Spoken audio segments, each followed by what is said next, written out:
Oliver Sacks. I was talking about the man who mistook his wife for a hat, and um, today we're talking about another one of the patients of Oliver Sacks. That time it was Mr. P, who was a singer, a musician. This time it's a Mr. Thompson who was worked in a delicatessen, and so Oliver Sacks, Dr. Sacks, the neurologist, goes and visits the hospital to see Mr. Thompson, and this is their conversation. What'll it be today? He says, rubbing his hands. Half a pound of Virginia? A nice piece of Nova? Oh, Mr. Thompson, who do you think I am? Good heavens! The light's bad. I took you for a customer. As if it isn't my old friend Tom Pitkins. Me and Tom, he whispers in an aside to the nurse, was always going to the races together. Mr. Thompson, you are mistaken again. So I am. Why would you be wearing a white coat if you were Tom? You're Jaime, the kosher butcher next door. No bloodstains on your coat, though. Business bad today? You look like a slaughterhouse by the end of the week. Mr. Dr. Sacks shows him his stethoscope. A stethoscope! And you're pretending to be Jaime. You mechanics are all starting to fancy yourselves to be doctors, what with your white coats and stethoscopes, as if you need a stethoscope to listen to a car. So you're my old friend Manners from the Mobile station up the block. Come in and get your bologna and rye. And so on. And then Mr. Thompson says, where am I? I thought I was in my shop, doctor. My mind must have wandered. You'll be wanting my shirt off to sound me as usual. No, not the usual. I'm not your usual doctor. Indeed you're not. I could see that straight away. You're not my usual chest-thumping doctor, and by God, you've a beard. You look like Sigmund Freud. Have I gone bonkers around the bend? And so on and so forth. And he tells him, okay, I'm Dr. Sacks, and they have this funny conversation, and it's kind of funny, and the guy's just super verbose, and the nurses are all kind of chuckling, and like this is something that they see all the time, and the guy has just like a continual flow of words, and yet as much as Oliver Sacks is entertained and enjoys this banter with Mr. Thompson, as he continues the conversation, it's heartbreaking to see a man deprived of his self. And Sacks says, deprived of continuity, of a quiet, continuous inner narrative, he is driven to a sort of narrational frenzy. Hence his ceaseless tales, his confabulations, his mythomania. Unable to maintain a genuine narrative or continuity, he is driven to the proliferation of pseudo-narratives, in a pseudo-continuity, pseudo-world peopled by pseudo-people, phantoms. And this man does not know who he is, where he's going, where he is. And Mr. Thompson is an image of you in liquid modernity. A constant flow of images and stories rushing in to fill that vacuum of meaning. And here's again Oliver Sacks kind of describing Mr. Thompson, a man under ceaseless inner pressure and occasionally, not too often, or masked if present, a look of open, naked, pathetic bewilderment. What saves Mr. Thompson in a sense, and in another sense damns him, is the forced or defensive superficiality of his life. The way in which it is, in effect, reduced to a surface. Brilliant, shimmering, iridescent, ever-changing. But for all that, a surface, a mass of illusions, a delirium, without depth. Liquid modernity, the meaning crisis, shimmering, iridescent, ever-changing, a mass of illusions, a delirium without depth. And obviously, it's not a one-to-one correspondence, but it's an amazing correspondence. There's an amazing reflection on reality for the liquid modern world, for the meaning crisis world, in this man with a brain injury, a man who's lost memory. And our culture has lost memory, or we kind of refuse to even remember. We don't want to like study the past. We want to shut it off because it's like, oh, there's like all these bad people back there. We're so much better than them. And we've also cordoned off part of our existence, part of our embodied knowing. And so today, the story that I'm going to use is Oscar Wilde's play, Salome, which is kind of a weird choice, and I kind of stumbled onto it because I was teaching it in my class, and I hadn't thought about talking about Wilde in this context, but I think it's really cool because the play, Salome, is like a meditation on how symbols work and how we see the world. We see symbols in the world. We perceive through symbols, by symbols, with symbols, or sometimes without symbols. And there's this kind of spectrum of how symbolic I am when I'm looking at the world and understanding the world in an embodied way, through story, through narrative. And you'll see that there are characters in the play who see symbols and everything. And they're like over-determined and they're like searching for symbols. Like, oh, there's a symbol of this and there's a symbol. Oh, like everything, they're projecting their desires and fears into it. There's a guy named the young Syrian. And then there's Herod. And well, just to back up for a second, Salome is a play written in the 1890s by Oscar Wilde in Britain, though he originally wrote it in French. It's translated into English, which is based on the Bible and the story in the New Testament of John the Baptist, who gets imprisoned by King Herod because he has been criticizing King Herod, who has married his brother's wife, and it's not clear in the Bible, and it's intimated in the play that Herod might have killed his brother, married the wife in order to become the king, and then get the political alliances through the wife and everything. And then Salome is the daughter of Herodias from the previous marriage, or a previous marriage, and she's a beautiful young woman, and she dances at this party for King Herod, and Herod is so pleased that he offers her anything she wants. And then in the biblical story, she asks her mother, what should I ask for? And the mother, Herodias, says, ask for the head of John the Baptist, because she wants John the Baptist dead. He's in a prison. Herod doesn't want to kill him, but he goes along with it, kills him, and then the head is brought in on a platter. And that's how this play ends. The difference being that instead of Herodias being the prime mover of this action, it's Salome herself.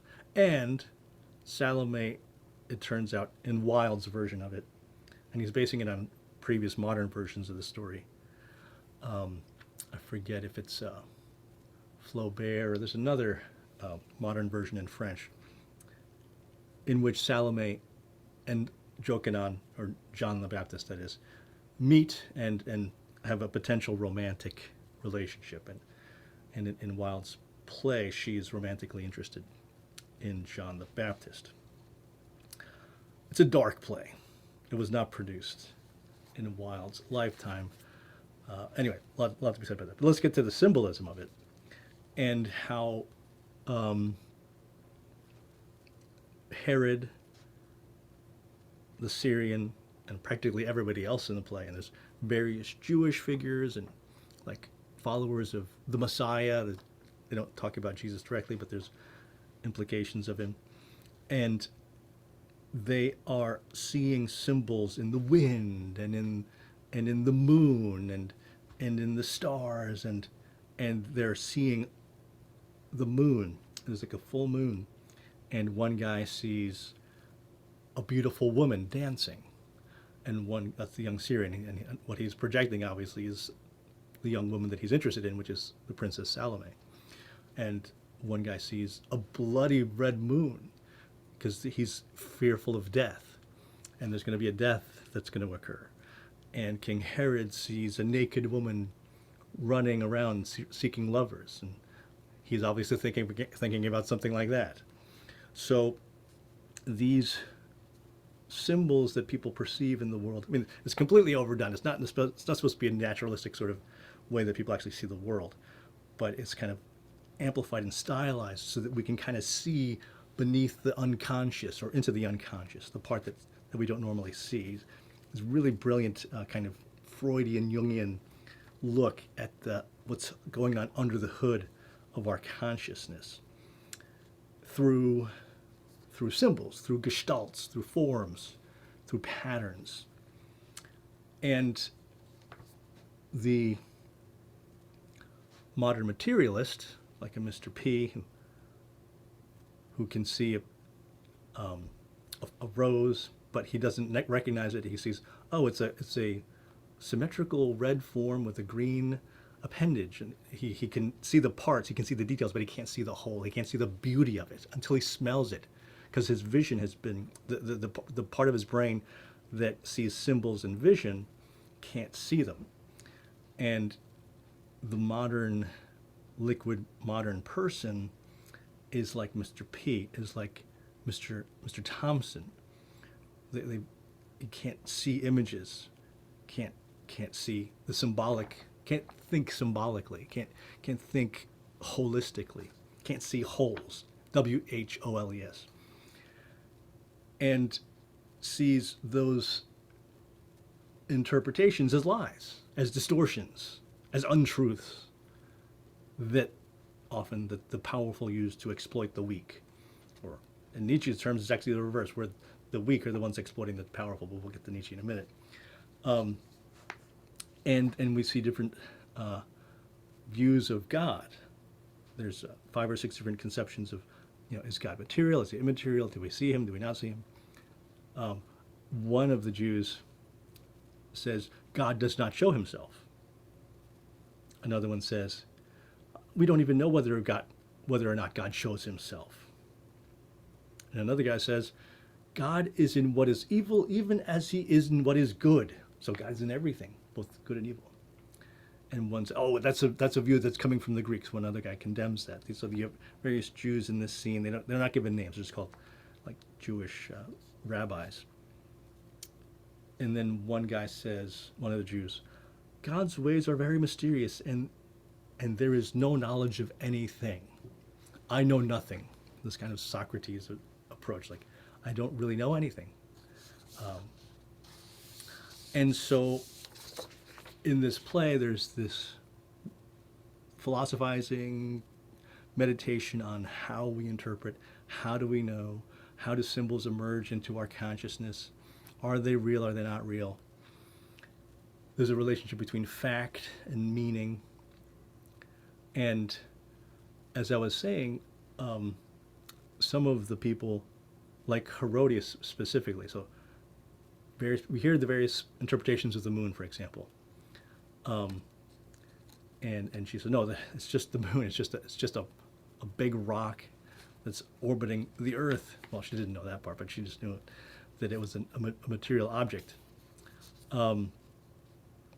And so she sees these symbolic readings as lies, and she refuses to inquire, because she doesn't want to look into her deeper desires, because these, as I was saying, like these symbols, they reflect what's out there, and they also reflect what's in here, like what's my or your orientation to the world, and that's going to shape how I perceive the world.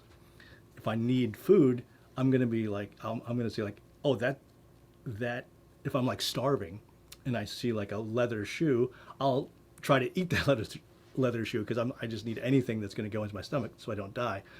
But obviously that shoe's not meant to be eaten. I mean, that's a terrible example, but anyway, I'll come up with some better ones. So she sees her servant, the page, and he's looking at the moon and he's kind of like interpreting it. And she says, "You have a dreamer's look. You must not dream. It is only the sick people who dream."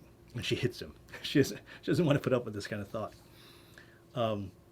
And so let's go to the share screen and the PowerPoint in meaning, in myth and story. And you can remember last episode, we talked about gestalt. So these, I'm kind of drawing a connection, and it's not exactly the same thing, between these patterns in the real world, closure, similarity, common fate. Like there are patterns there that are real, and they're also related to the symbolic thinking, that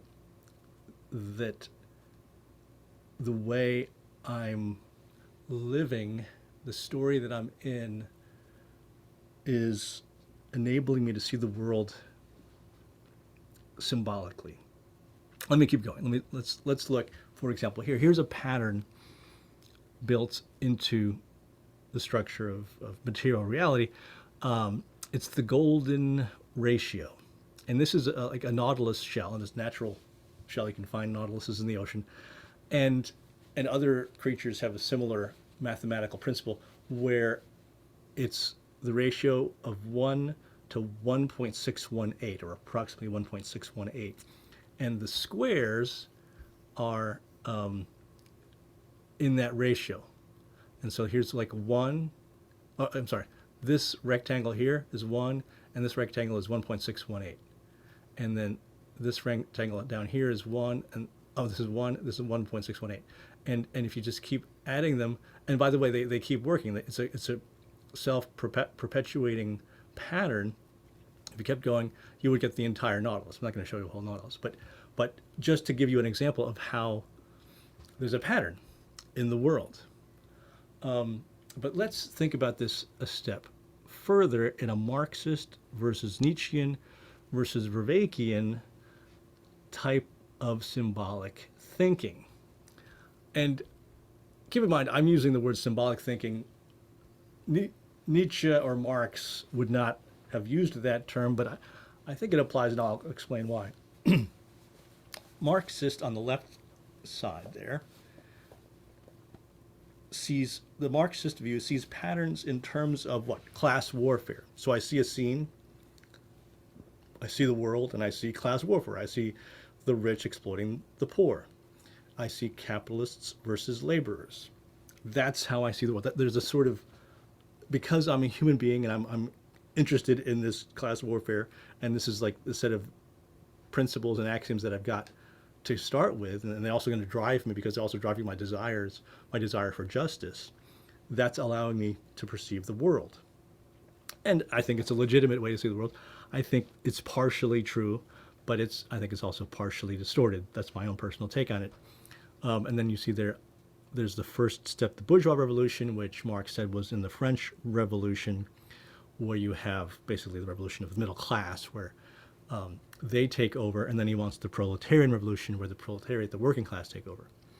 And that, well, the Russians thought they had that when they had their Soviet Union, and that spread to China and a lot of other places, Vietnam, Poland, and so forth. And of course, it pretty much collapsed. So I think Marx has a lot of insight, but I think it's limited. Nietzsche's view of the patterns in the world it's kind of the opposite in a way, because it's not a class warfare of the strong exploiting the weak. Rather, it's the weak kind of holding back and enslaving the strong. So he sees this as persons with a slave morality, and he identifies people like Socrates in the ancient Greek world, and he identifies Christians in the modern world as having a slave morality, where they're people who are weak, who are they're being enslaved, and so they come up with morality in order to say, hey, you can't do that because that's unfair. You've got to give your money to the poor. And so whether that's Socrates or Christians, or it could even say socialists in his day, in Nietzsche's day, in the 1880s and 1890s, even 1870s. So he's taking a kind of Marxian view of this class warfare, but he's reversing it. And what does he want? He wants the weak to stay weak, and he wants the strong to get stronger. He wants them to become the Übermensch, the overman, to go to the next level of humanity, like a new race that's a higher race. You can see like why Nietzsche was taken up by Hitler and the Nazis, because they saw themselves as the master race. But he was not at all a racist. I would say Nietzsche was not, but his ideas were twisted into that direction. But then, getting back to the Übermensch, he sees that the Übermensch has to go beyond this concept of good and evil, because this concept of good and evil was invented by these weak slaves so that they can hold back the powerful and the talented and the elite and the aristocrats. So it's a lie. Good and evil are a lie. So you got to get rid of that and just go for strength. Let the powerful use their strength and get stronger. And that's the charismatic leader who founds a new culture, a new religion. And so this is the Nietzschean view. And people take this, some of them, and there's a lot to be said about Nietzsche and Wilde, but I'm going to stay away from that right now because that's going to get us off track. Okay, let's move on to Vervaeke. And I'm using Vervaeke, John Vervaeke, the Canadian psychologist and philosopher, because I like him. He's not that famous yet, but I think his views are going to get developed further. And he uses symbolic thinking, and he sees, okay, like there's a yin and yang that's built into the structure of being, where there's like a more active and a more passive, or more active and more contemplative. There's a Dionysian that's like the super passionate, almost irrational, deeper drives within us, versus the Apollo, the rational part of culture. And Nietzsche, I'm using kind of Nietzsche's thought there, as is Vervaeke, I identified these two sides of culture, the Dionysian and the Apollonian, and Western culture as a whole has skewed Apollonian as wanting to be just totally rationalist, and Nietzsche, I think, wisely critiques that, and so does Vervaeke, and says, no, we need both sides of this. We need, and this gets to the right hemisphere and left hemisphere as well. Right hemisphere corresponding to Dionysius, seeing the whole, seeing the big pattern, seeing the big picture, and the left hemisphere focusing on details and certain knowledge as the Apollonian approach. This is also multiplicity versus a single ordered approach. So multiplicity, like where there's not a clear view, there's a series of multiple possibilities. That's the yin side, and then there's the single ordered approach. That's like the yang side of the Apollo side. And this is all in the context of the fact that I'm alive, I'm living, I'm moving towards, well, ultimately my death. I'm developing in life, I'm facing challenges, I'm suffering, I'm growing. And life is not just a static thing where you're just stuck in one space. I'm constantly moving forward, and if I'm not moving forward, then I'm moving backward potentially. So all these things, these patterns, aren't just static. They're in the context of a lived life where I'm moving forward. So good. Let's move on. And so you have Marxist, Nietzschean, Vervaekean, symbolic thinking. These are all ways I'm looking at the world. I'm seeing symbols there. And we could go into other ones, like you take Jewish culture. Like a Jewish looks at the world, a Jewish person, because they've got the Bible behind them. They've got all this Jewish history behind them, and Abraham and Moses, and God saving the Israelites from slavery. And like that's part of my story. That's how I perceive the world. God saving my people over and over again. Or a Freudian approach where I'm seeing the world in terms of, well, Freud fixed on the ancient Greek myths, like the Oedipus myth of competition with the father, and I've got to like fight with my father, and desire of the mother, and and having to sublimate these desires, or other symbolic approaches. And one just I'll talk about for a few minutes here is that of a man named Angus Fletcher, English professor, narrative theorist at Ohio State University, the Ohio State University, I should say. That's their name. And Angus Fletcher, I just had to return the book, but has a book, and gosh, what's the title of the book? Wonderworks, I think. I think it's called Wonderworks. And it tells 25 story patterns, 25 plots that have been used in stories from ancient times to modern times, to contemporary world, of human stories, human behavioral patterns facing different situations in life, like rally your courage, exit anger, float above the hurt, achieve self-acceptance, become your better self, find peace of mind, believe in yourself, live your dream. And so stories, he calls them technologies that are designed to help us cope and deal with and grow facing these challenges that we face in life, so that we can grow and not be overwhelmed by these challenges.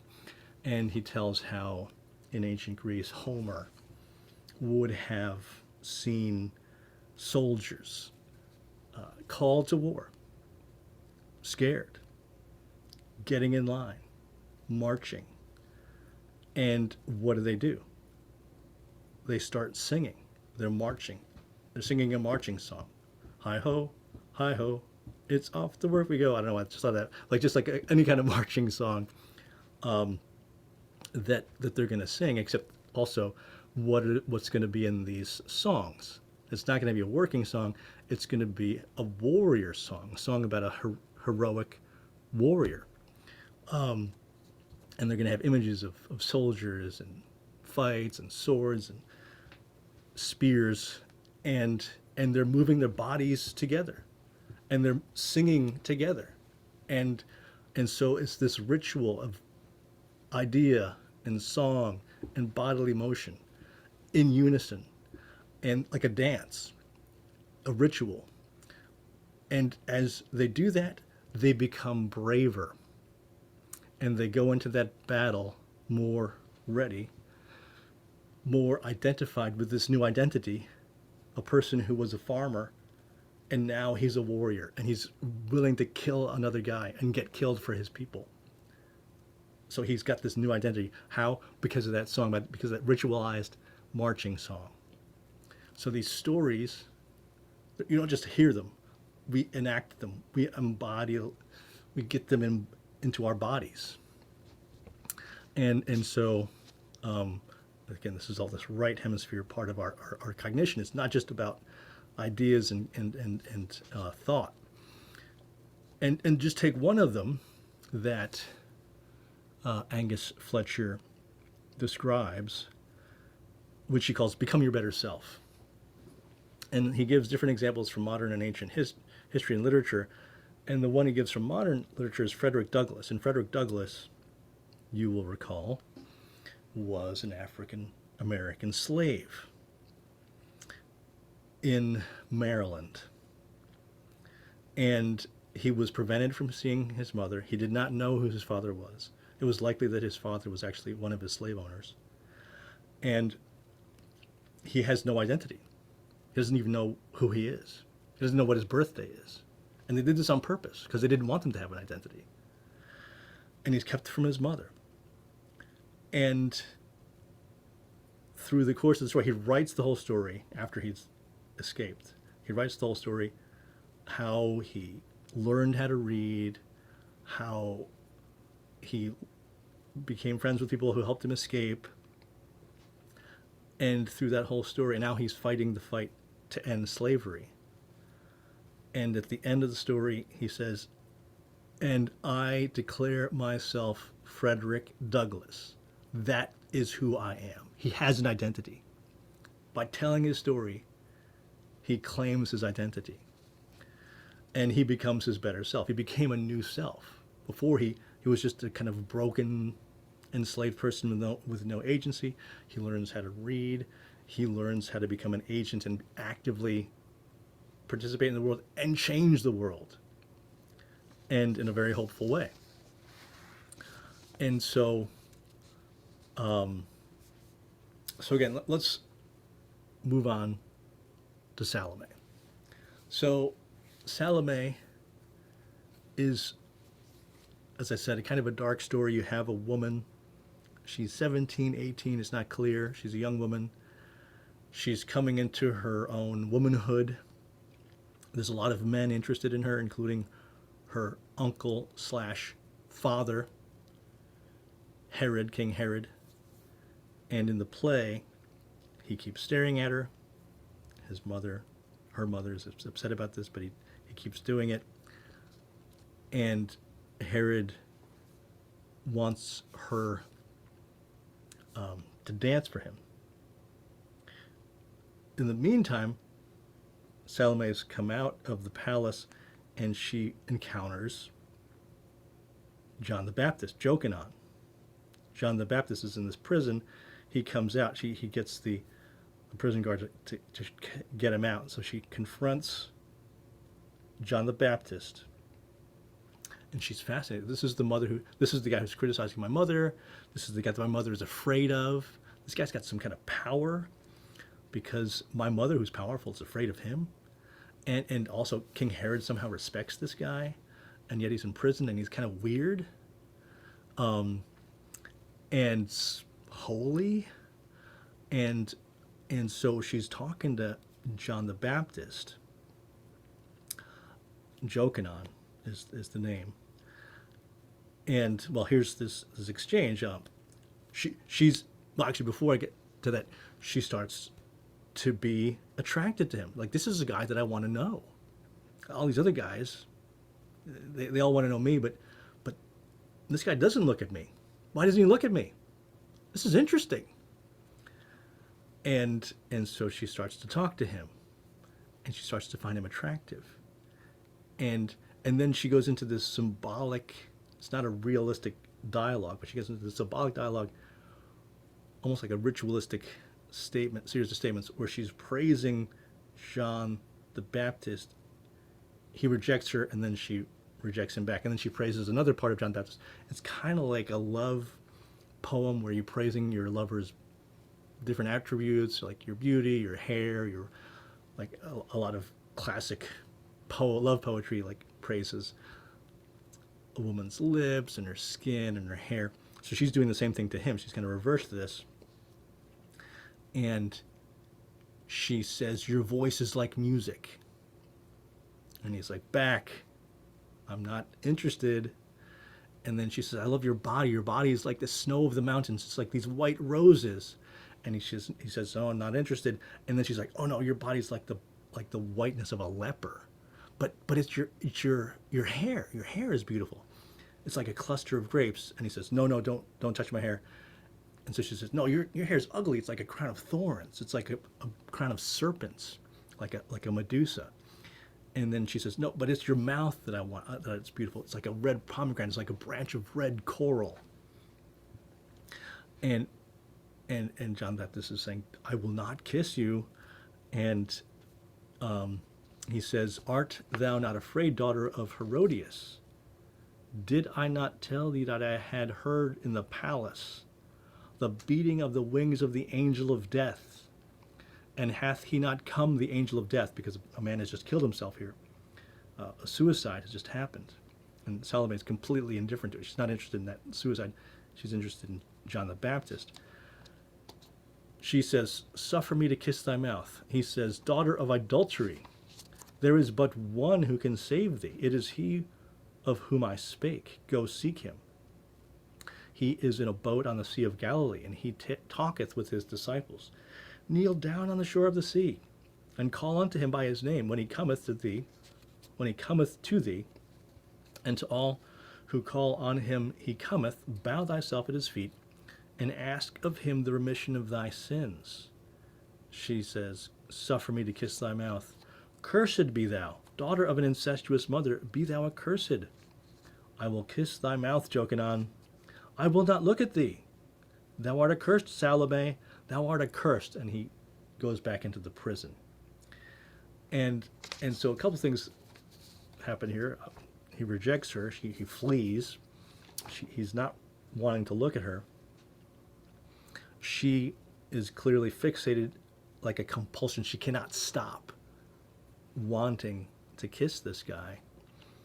And obviously this is not a naturalistic description, but that happens to people, like all of us. Sometimes we're like irrationally, like compulsively attracted to something or somebody. Even somebody who's rejecting us or someone who even like is hurting us. And what does John the Baptist do? Up until this point, he's just been kind of saying, "Hey, get back." Now he's trying to help her. He's like, "Okay, look, I am going to engage you. Like you're showing interest in me. Here's what you need to do: talk to the Messiah. Go to the Sea of Galilee." And then the one time in the play, he calls her Salome by her name, and he says, "Thou art accursed, Salome," but he's calling her by her name. He recognizes her as a person, like maybe the first person here who's not like interested in her for something else, either because she's a princess or because she's got this beautiful body or whatever. And then King Herod, so John the Baptist is back in prison. King Herod comes out. He sees Salome. "Hey, Salome, how about this dance?" She's like, "Well, I'll dance if you give me what I want." And he says, "Yeah, I'll give you up until half of my kingdom," which is a quote from the Bible. And there's the moon out there. And meantime, Herod's talking to his wife Herodias, Salome's mother. "The moon has a strange look tonight. Has she not a strange look? She's like a mad woman who's seeking everywhere for lovers. She's naked too. She's quite naked. The clouds are seeking to clothe her nakedness, but she will not let them. She shows herself naked to the sky, in the sky. She reels through the clouds like a drunken woman. I am sure she is looking for lovers. Does she not reel like a drunken woman? She's like a mad woman, is she not?" Herodias: "No. The moon is like the moon. That is all." It's a classic. "Let us go within. We have nothing to do here." She's the perfect anti-symbolist. She's the perfect materialist. She's just like, the moon is just the moon. It's a chunk of rock. All this interpretation, all this symbolism, all this delving into what's our deeper desires, I don't want to look at that. That's not real. That's a lie. Is the unconscious a lie? I mean, sometimes our dreams, sometimes our unconscious does trick us, but it is real. And it takes a lot of work, sometimes with a counselor, to understand what's going on underneath the hood of our consciousness. Then a bit later, Herod's talking to Herodias again. "I tell you, there is a wind that blows, and I hear in the air something that is like the beating of wings, like the beating of vast wings. Do you not hear it?" And remember, there was the wings of the angel of death that Jochanan was talking about. Herodias: "I hear nothing." Herod: "I hear it no longer, but I heard it. It was the blowing of the wind. It has passed away, but no, I hear it again. Do you not hear it? It's like the beating of wings." Herodias: "I tell you, there is nothing. You are ill. Let us go within." "I am not ill. It is your daughter who is sick to death. Never have I seen her so pale." So Salome is in trouble. Mental illness type trouble. And I say that clinically because she's going mad in this play. That's the only way to make sense of it and to ruin it, the ending. But she asks for the head of John the Baptist on a platter. She's the one who wants it, and she's just been wanting to kiss this guy. They kill him. They bring in the head of John the Baptist on a platter. She's got it now. And she doesn't give it to her mother. She keeps it. In the Bible, she gives it to her mother. And she kisses it. And she starts talking to it. That's mad. So she's lost touch with reality. And it's very dark. This is a dark play amazing, but that's how you plumb the depths of our unconscious. That's what Wilde is doing. That's what Sophocles does in Oedipus the King. That's what like classic dramas and especially tragedies are about. That, King Lear, Hamlet, Antigone, and here Salome. This dark scene, and as she's tasting, kissing the lips that she was talking about earlier, she's got that part of a person, which again also is a comment on our culture, where we focus on a part of a person, and like not the face of the person, and you can sort of wonder, like when people are in love, how much love is about the body and how much are they looking at the face. And sometimes you can't see the face because you're too much focused on a body part or something like that.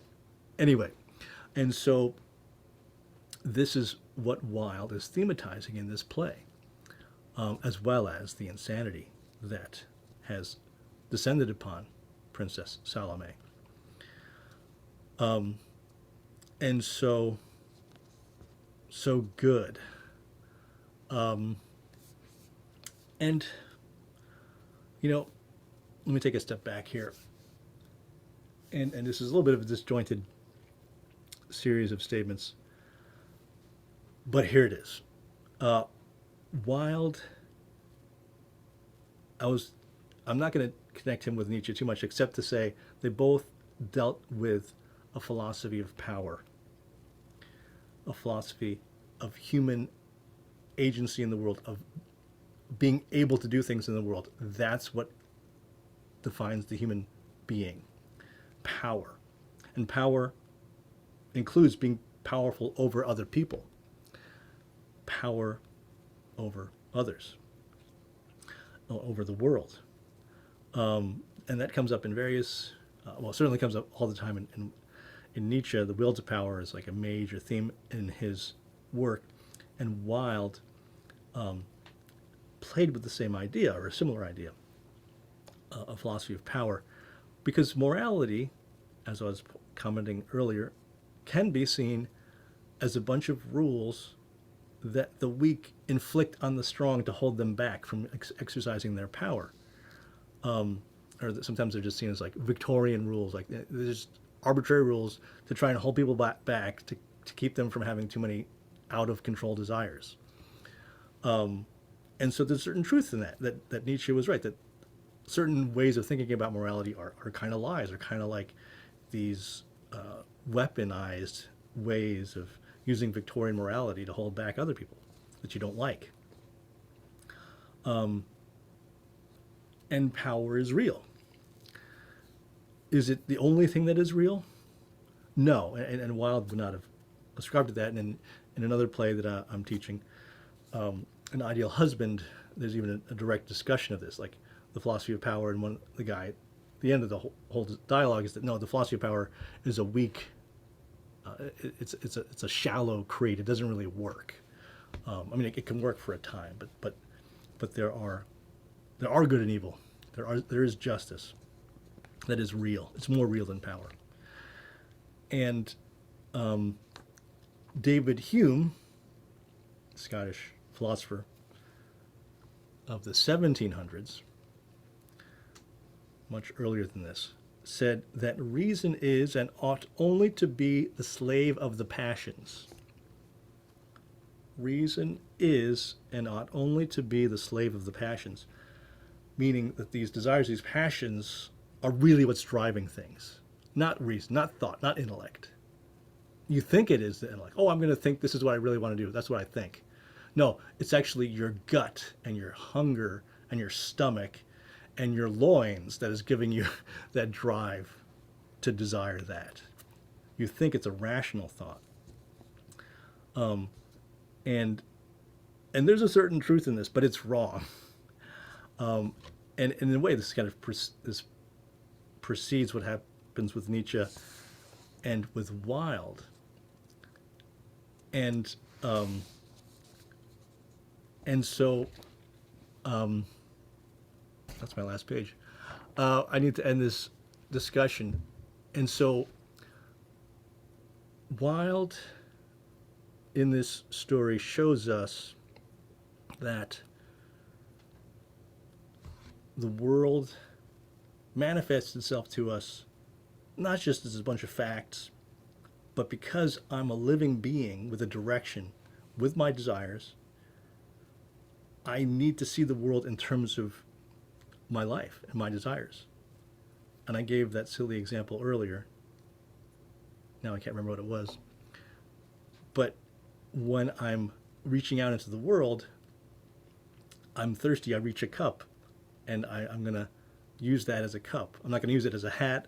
I'm not going to use it, I'm not going to smash it and turn it into like grains. Like, I have projects, I have purposes in the world. And I also have my size. Like, if I was like 100 feet tall, like this laptop wouldn't really be that useful. So like even like my size affects, my body affects how I perceive the world, what's real to me. And it is real. I'm not just saying what's real to me, but the world manifests itself to a consciousness. A consciousness and world are always intertwined. There's no such thing as a consciousness without the world. There's no such thing as there's such a thing as a world without consciousness. But yeah, let me get back to Wilde. So when I'm perceiving the symbols in the world, the patterns, they're real. But they're also showing what's inside me, my desires, my deeper desires. And sometimes we don't know what those are. And we need to really work to figure that out. What do I really want? And that's sometimes even a scary question, because sometimes you don't want to want that. Or sometimes your desires are out of control, and you got to figure out, how do I get these things under control? How do I really put the things that I deeply want at the forefront, and not these things that they're like momentary wants, and they're getting me off track. They're like these little, like my little cell phone, like it keeps distracting me from what I want to do, like this work right now, or some project, or even just like pleasure, and I'm being distracted by these distractions. Liquid modernity. So let me then wrap it up here with a song. And I think I got it up here somewhere. And so I haven't practiced this, but I'm going to try it anyway.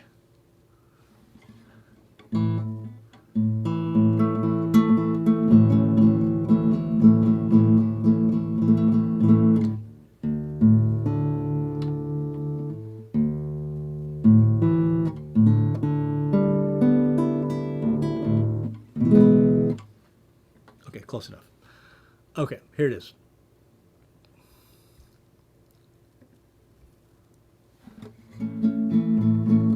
We'll do it all. Sorry. Okay, hold on a second.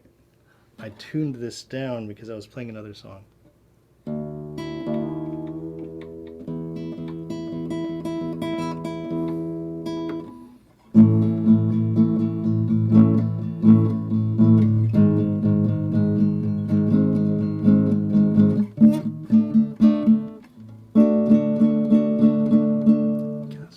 Okay, sorry, this is not working as well as I wanted to, but it's gonna work. Okay, here goes.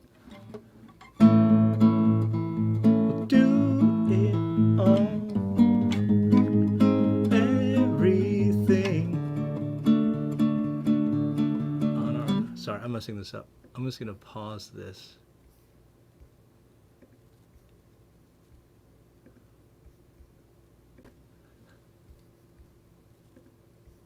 Okay.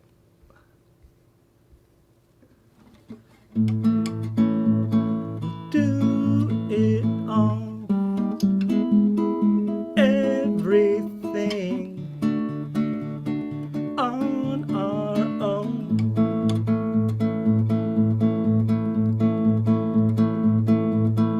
We don't need anything, anyone.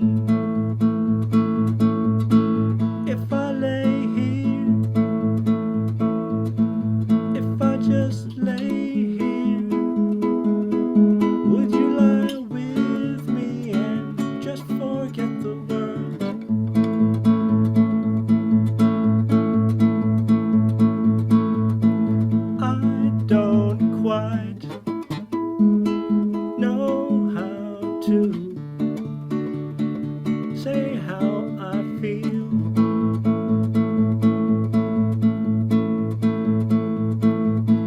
Those three words I said too much, not enough. If I lay here, if I just lay here, would you lie with me and just forget the world? Forget what we're told before we get too old.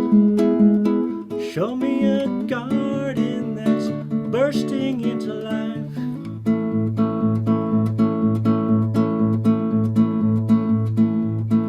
Let's waste time chasing cars around our head.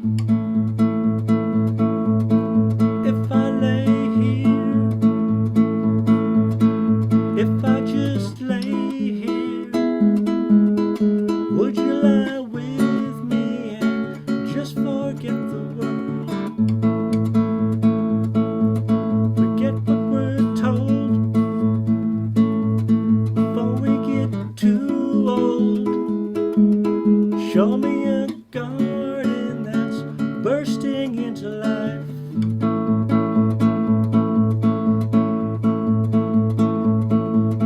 All that I am, all that I ever was, is here in your perfect eyes. They're all I can see.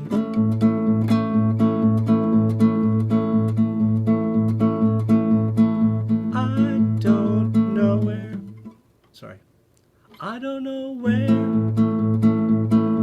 confused about how as well. Just know that these things will never change for us at all. If I lay here, if I just lay here, would you lie with me and just forget the world?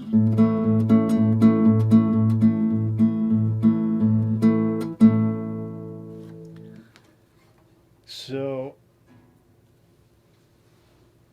this is Chasing Cars by Snow Patrol. Let's take a look at it here. And the lyrics are really good. And it's the yin, it's the Dionysian, it's the right hemisphere, because we tend to want to do things, get things done, achieve success. But what is he saying? Let's just lay here. Just lay here. Forget about the world. Just be. This contemplative part of life. This enjoyment part of life. And I don't quite know how to say how I feel. It's this kind of ineffable thing. And like, okay, those three words, I love you, okay, that's not enough. I just need to lay here with you. Forget what we're told before we get too old, because like I'm on this rat race, I'm on this hamster wheel of life, and like, okay, graduate, get a job, get a bigger car. Where's it all going? Forget all that. Show me the garden that's bursting now into life. Let's waste time chasing cars around our heads. And let's just lay here. And all that I am. Okay, I'm gaining my sense of who I am. And it's a love song, so it's in you. It's in your perfect eyes. They're all I can see. I don't know where. I don't know how. I'm confused about how. Like, where? How? What's going on with my life? Where am I? How am I? I just know that these things will never change for us at all. This is real. This will never change. This meaning and let's just lay here and enjoy this. And so that's the yin. That's that, passive, contemplative, do nothing, wu wei. Let it flow. Let it be. Be. Not success, not more, not buy another thing. That's not what's going to make you happy. I mean, we need food. I'm going to buy things too.